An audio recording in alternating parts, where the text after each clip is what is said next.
Adventist Radio Alaska is a big part of the ministry that we have here for Arctic Mission Adventure. I want to tell you three stories.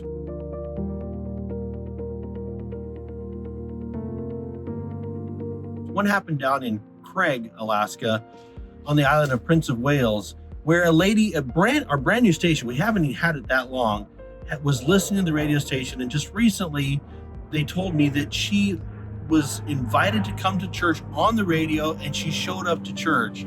And this story is still being written.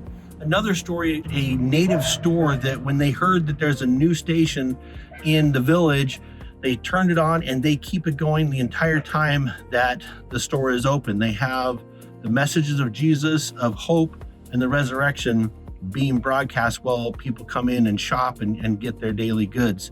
In another village, I love the story about Linda because she listened to in her home. She had that thing on constantly, day and night. And whenever there was a problem with the radio station or a hiccup, she called us immediately and let us know that radio station's out, or the internet or whatever it was. It was so powerful to her to hear the hope that is in Jesus.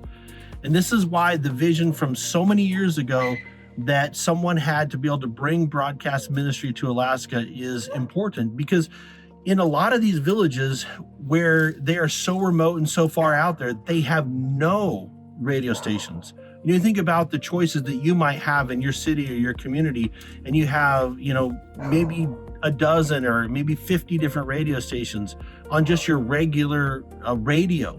In these villages, they don't have any. So when we put in our radio station, that is their only option. And they love to listen to the message of Jesus, the music, and the hope.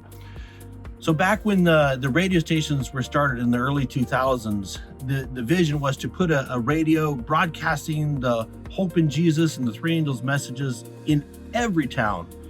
And then many years later, as a man by the name of Ryan Wooler and his brother Aaron got a hold of this, they decided to build a system. The beauty about the new system that was created was that it would be a turnkey operation. The radio station could be established in a village where someone might not ever walk across the street to show up at church on Sabbath morning, but they would tune in the radio and they would listen to a message about Sabbath or hope in the resurrection or the three angels message in a unique packaged way that we as Seventh-day Adventists have. So as with everything else in Arctic Mission, we look for people like you to partner with us to help continue the mission and the ministry of reaching out and sharing God's message to the hopeless, to the ones that feel abandoned, to the ones that are needing to have the experience of wholeness in their life.